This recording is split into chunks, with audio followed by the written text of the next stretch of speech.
Hi there, English 12 students. This is your teacher, Scott, and I hope you've enjoyed Unit 1 of the course so far. Welcome now to Unit 2. We're going to be focusing in on some more formal writing techniques and styles and building towards writing a research report, presentation, or paragraph.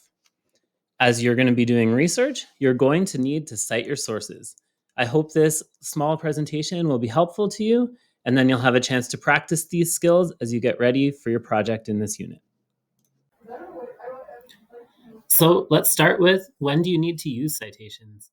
For your work in this class and in many others, anytime you quote directly from another source, or when you refer to an idea or details from another source, and that means another author or another writer, you have to put a citation right in your assignment. Chances are that in younger grades, you probably learned how to do a works cited list or references or a bibliography. But as you get into higher level courses, we're going to be using in-text citations. So you use an in-text citation right in your paragraphs in any essay, letter, report, etc., to acknowledge the ideas or writings of other authors.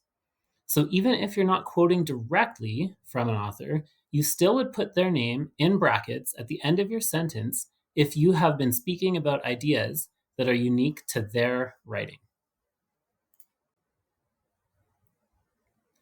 To hopefully make this a little more clear, we're going to visit another article by Lucas Riley, who wrote the Oreos nonfiction task that you looked at in Unit 1. And this is his article, 14 Surprising Facts About William Shakespeare. We're going to read a little bit about it, write about it, and give him credit through in-text citations. So I don't need you to read the whole article, but here's a little excerpt. It's actually paragraph 2 and paragraph 3. If you notice, the title is 14 Surprising Facts. That means that this article has 14 paragraphs.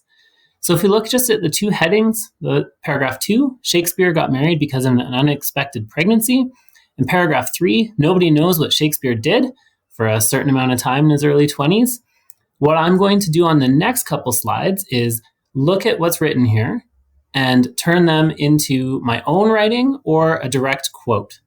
So I'll give you a few moments just to read these paragraphs quickly.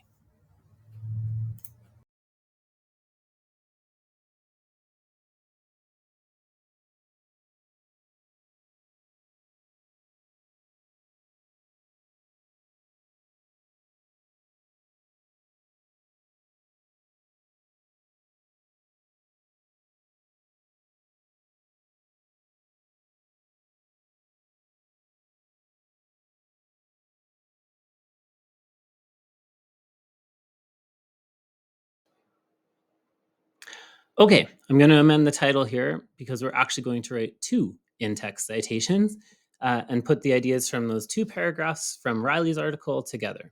So here is the first sentence, and this is an important skill for you to know as well. When you're responding to another text directly, we usually want to introduce the full title of it. Notice how that is in quotation marks because it's just an article. And we also want to give the author's full name during the first mention. So here we have, in his article, 14 Surprising Facts About William Shakespeare, Lucas Riley reveals some very interesting details about this well-known but also mysterious literary figure. Pretty straightforward.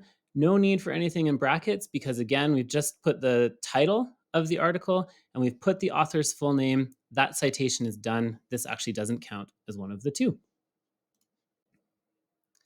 Here we are into the next sentence and in-text citation 1. For instance, Shakespeare's love life included a romance that led to children with a much older woman, 8 years his elder. Here you'll see what an in-text citation looks like. I'm using MLA format, and we'll talk about the differences a little later on in this presentation. But you can see right here, I haven't quoted, but I've definitely used research that Riley did, not me. So I've basically paraphrased that first paragraph that I had for you 2 slides ago, that Shakespeare was about 18 years old when his girlfriend at the time, who was 26, became pregnant. All of that summarized, it's in the second paragraph of Riley's article. So here's what you've got. The idea at the end of the sentence, author's last name, which paragraph it's from, if that number is available, if this was a book, or an article with page numbers at the bottom, which page it's from, that would be nice as well for the teacher who's reading your work. If none of those are available, just Riley in brackets would work. The last thing I just want to point out is the punctuation to finish that sentence goes outside the in-text citation. So my exclaim at Shakespeare's romance comes after Riley paragraph 2. And because those two paragraphs that we were looking at in the original article are pretty linked, I've linked them basically in these two sentences. In addition, and possibly because of this unplanned family arrangement, Shakespeare, quote, fell off the map and disappeared from public life for 7 years in his early 20s. In this sentence, we have a direct quote right out of the article. I didn't need to take the whole sentence, but just to get that idea from Riley across, fell off the map are his words, not mine. So as you can see at the end of this sentence, Riley, paragraph 3, and then the period to close it all goes after the brackets. So to finish this section, I'll leave you the full paragraph. We've introduced the article we're responding to in the first sentence, and then I've taken an idea from one paragraph of the text, paraphrased it in the next sentence, taken a direct quote from the third paragraph of the original source, and used that in my third sentence.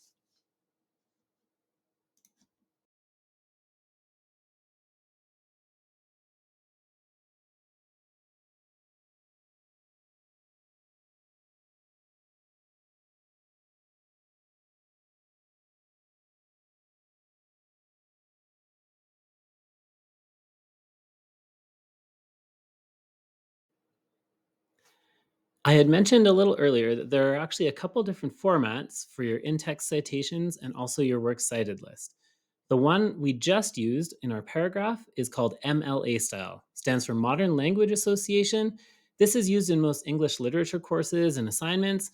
You're encouraged to use that one for this course, but there are other options.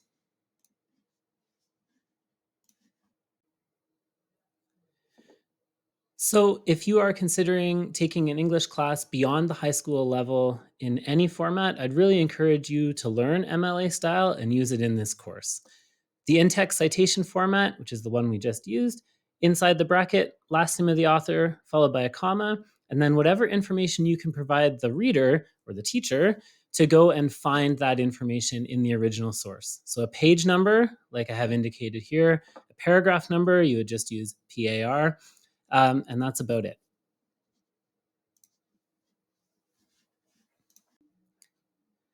The other style that you might be well familiar with or that you will encounter is called APA, and this stands for American Psychological Association.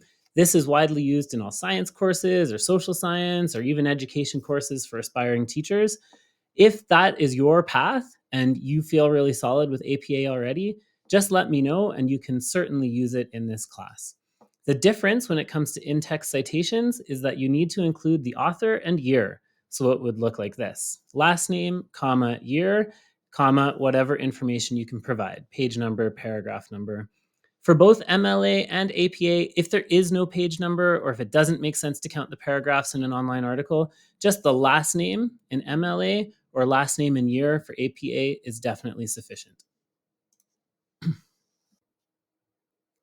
At this point, you might need a quick break from this video lesson, so here's a chance to get up or at least get onto a different browser window. Pause the video right now, go to owl.purdue.edu. It stands for the Purdue University Online Writing Lab, and it is the best reference for either MLA, APA, and as you'll see, a few other formats as well. So go bookmark it, and if you need 30 seconds to stretch your legs, do that too. Okay, welcome to the second half of this lesson. We've done our in-text citations, and now anytime we have used another resource or another author inside your own writing, you have to include them in the works cited list that comes at the end.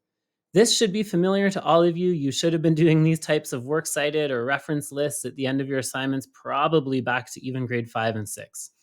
You need to list all the sources you quoted, paraphrased, or summarized. If you took ideas from another source or say like got an introduction to the topic on Wikipedia, but you didn't directly use any of the information, even including putting it in your own words, it doesn't need to go on your works cited list. If it's quoted, It's got to be in there. If you basically summarize what the author was saying, or you want to give credit that you've actually done some research about the topic by reading someone else's work, put a works cited list, and you should have in-text citations to go with it. So we are going to do a works cited list entry in MLA format. For MLA, it's called works cited. In APA, it's called references.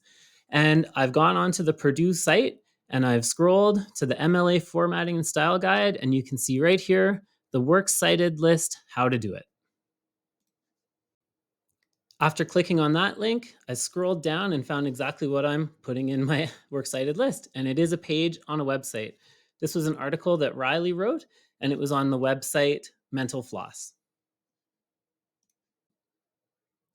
So here is where I want to caution you against using online citation generators for your works cited list. It takes actually a lot of time, and you can't 100% trust that it's getting it right, so you'll just have to go and review them anyways. What I prefer to do is from that Purdue site, find an example that matches as closely as possible to the source that you're using. And Susan Lundman's How to Make Vegetarian Chili is pretty clearly an online article from an online magazine. This one was eHow. And this is the exact format we're going to use, but for Lucas Riley's Shakespeare article. So this is what the final format's going to look like down below. You'll notice it goes last name, comma, first name. And in MLA, it's the full first name, period. So I've got Riley, comma, Lucas. Then in quotation marks, the name of the article. 14 surprising facts about William Shakespeare, period. I just want to point out here that periods and punctuation go inside your quotation marks. The only exception to that is when you're following the quote with the in-text citation in brackets. Then you'd move that period afterwards. But that's only in your paragraphs. On the list, it'll look just like this. Mental Floss is the main website, and it should be in italics because that is a full-on publication. There's one little difference here. You'll notice that the website where we got the Riley article actually had a publication date. So that goes before the link. So 14 April 2024, that's when Riley published 14 Surprising Facts About William Shakespeare. Because I have that information, I can put that in there. It goes before the link address, and then I do not need to put a date accessed on the link. If you read up on the description of MLA formatting on the Purdue site, it'll explain why, but hopefully this just makes it clear for you. When an article has a date, put it right in there, and we know that's when it was written. If you can't find a date that the article was written, after the link, you're going to put accessed and put the date that you read it.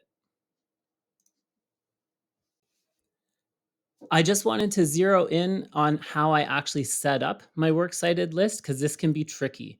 So this is what's called a hanging indent. Here I have it opened up in Word, and all you have to do is change the indent. It's the opposite of the way it would usually be.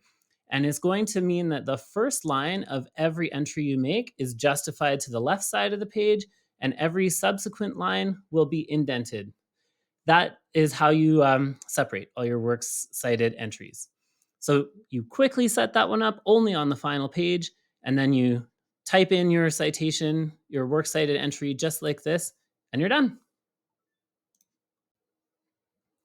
If you've made it this far, thanks so much for staying with me. I hope this was helpful and has replaced having to read through like multiple pages of information. Now it's time to go practice. I am going to leave an extra page of notes here in Unit 2 for you. It'll have a link to the Purdue site so you know exactly how to go and find APA style or MLA style, whichever one you're going to use.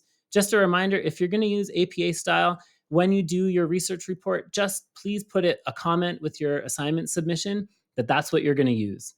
Okay, and then I'd like you to try the in-text citations and works cited list quiz, which will set you up for the project in this unit, which is writing a research report, doing a research presentation, or a paragraph. You'll see that you have choice. Thank you very much, and I hope this was helpful. Please reach out if you've got questions, scott.bailey@sd5.bc.ca, or go to the homepage of this course. You can book a meeting with me anytime, and we can go over MLA format.